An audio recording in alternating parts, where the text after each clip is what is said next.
Have you ever wondered why Jax never seems to lose himself like the others? What if Jax is actually immune to abstraction? Now, I know this sounds very weird, but throughout the video I will explain why Jax might be immune. But before we get into the theory, comment your own theory and I will take a look at them and potentially even make them into videos. Alright, let's get into why Jax might be immune to abstraction. In today's video, I'll go through his character, some potential evidence that might support my theory, his immunity, and the implications that this theory has for him, and of course also the other circus members and the show. If you have watched the Amazing Digital Circus, then you know that Jax is a part of the circus members. He's not very mannered, very rude to the circus members, and some might even perceive him in a cool way because of that. But the thing about Jax is that we kinda see him good at handling stressful situations. Well, not exactly handling them, like fixing them, but he doesn't back out like the rest of the circus members. For example, in episode 1, when he opened the door to Kaufman's room,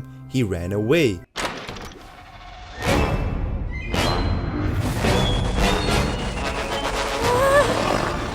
I've been looking for this. Thanks for keeping an eye on it, Coffee. I'm gonna head out. See ya. Oh! Which isn't really handling the situation, but I mean he did escape and wasn't harmed. But another example is when he spoke to the fudge monster in episode 2. As I was saying, I happen to know a way into the kingdom walls. If you'd be willing to help us out in return. Hey, when did you— Shut up, Licorice Hair. Here, have it with this. Oh, you must be some kind of master of unlocking things. Come to free me from my outdoor prison. That's me. All we need you to do is help us bring some dirty bandits to justice. He practically said that he would let the fudge monster into the Candy Canyon Kingdom if he helped them with catching the bandits, which he kinda did. So, in his own eyes, he took the shortcut and it was a dirty shortcut, but still, the fudge monster caught the bandits, and that was the mission after all. The princess didn't really specify that they can't make an alliance with the fudge monster, and she certainly didn't say anything about letting him in. So technically, he didn't break any rules. And yes, you might say that he saw the signs outside the castle, but we don't know if he did.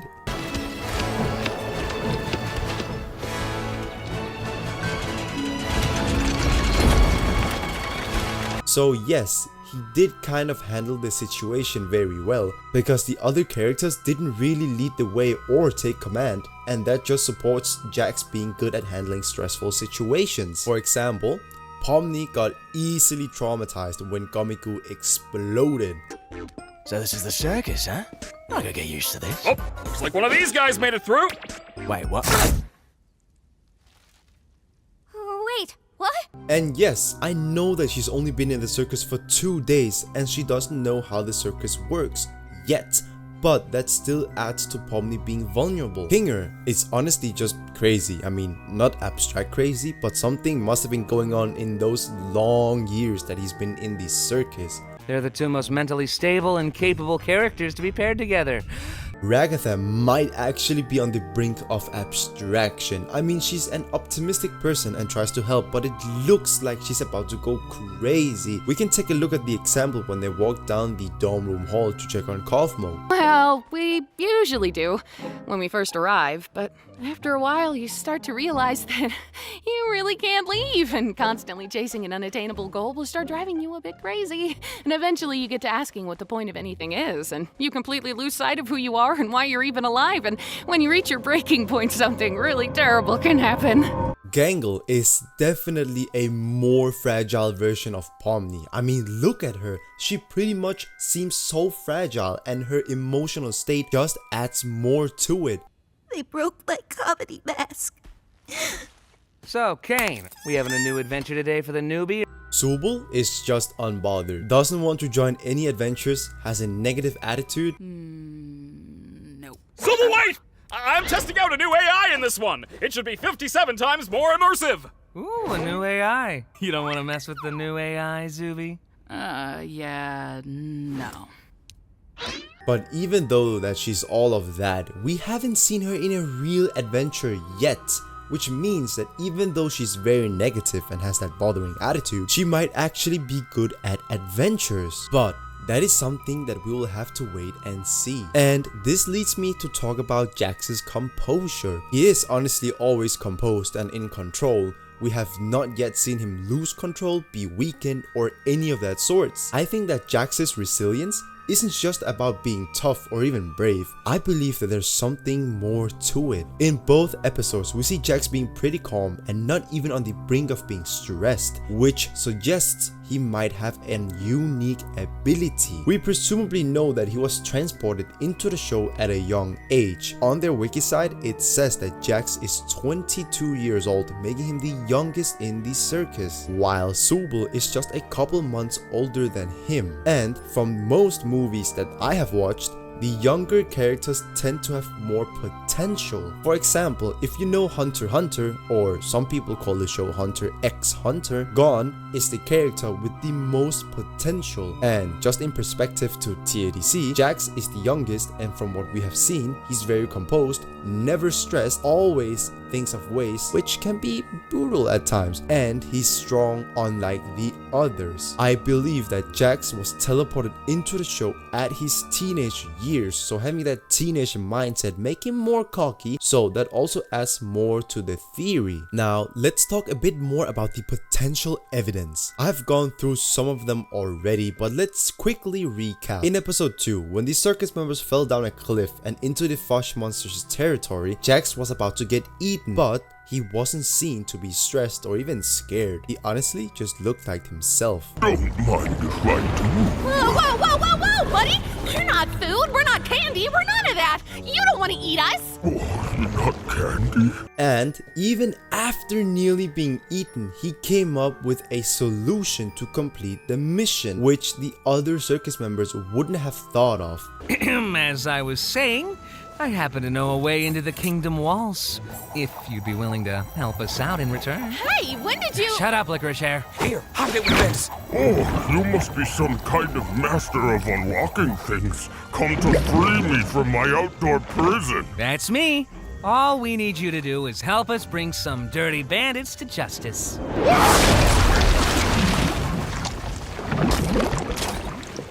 I saw the Reaper wink at me. Wait, well, what just happened? So he has a strong composure, he's a quick thinker, and he's persuasive. And yes, that could just be his character, but I still think it hints at him being immune to abstraction. In episode 1, we even saw him opening the door to Kaufmo's room, and instead of trying to help or even lock the door, he ran away. Most people would think of him being a weakling, but he probably knows that they don't stand a chance against the abstracted characters, which is why he ran away. But the other two, they didn't really run, they just stood there and they were shocked. I mean, of course, if you're shocked, you don't run, but still, Pomni kinda ran away after, but Ragatha just stood there. Oh, Kaufmo's been obstructed. That's okay. What is that? It might be that terrible thing I was talking about earlier when you reach your breaking point. Okay, wait. Maybe there's still time to fix him before we get caned. Whoa, Kaufmo, listen. And we also haven't seen him go crazy like Kinger, because I think we all remember that scene where Kinger was doing his fun business. Really stable and capable characters to be paired together. This could actually be a big hint towards his immunity, because him not doing any funny business means that he doesn't really get affected by the digital circus, and not being affected by the literal game that you're in probably means that you are stronger than the others. So I definitely think that if TADC can't be completed, Jax will be the one who will complete the game alongside Pomni. So, with him being immune to abstraction, he might actually be a key point among the circus members. What I mean is that the circus members could use Jax as the one who is the brains and the arms in the adventures. With them completing adventures upon adventures, that could mean that they progress closer to completing the game, and with that, they can exit. But there are actually challenges that would come with him having immunity. One of them is that Jax might feel a sense of isolation knowing that he's different from the other circus members, but also the burden of having the responsibility of protecting the group. But with him having these difficulties, it could actually add a lot more layers to Jax, and that means more personal growth. Now, I don't think it's something that the circus members will notice right away because they're in the same environment as him, so they probably see each other as quote-unquote equals. But as they stay and complete adventures together, I think that Jax will eventually come up with his secret, being immune to abstraction. But with him telling the other circus members, it could also go the bad way. What I think could happen is that they will exploit his strengths, because imagine if they go into an adventure and they face something that they have never faced, an entity so scary and powerful, and the only way they can defeat that entity is to use Jax as a shield. But it could go the good way and the bad way, but in the end, I believe that the story will unfold in the good direction. And with him telling the other circus members about his secret, I think that it will create a stronger bond with some of them, potentially even all of them. With that, I think that the circus members will be more protective of Jax rather than use him. Yes, he might be immune, but after all, he's just 22 years old, being the youngest in the circus. So rather than them using him, they will keep him from the extreme dangers and think of ways themselves where they don't have to use Jax. But this is something that we will have to wait and see, because Jax will have a dedicated episode in the future, which is episode 6. After all, those were just my theories on Jax being immune to abstraction. Let me know down below what you think, comment your own theory or something you want me to cover in TADC. Thanks for watching, subscribe and click on this video here.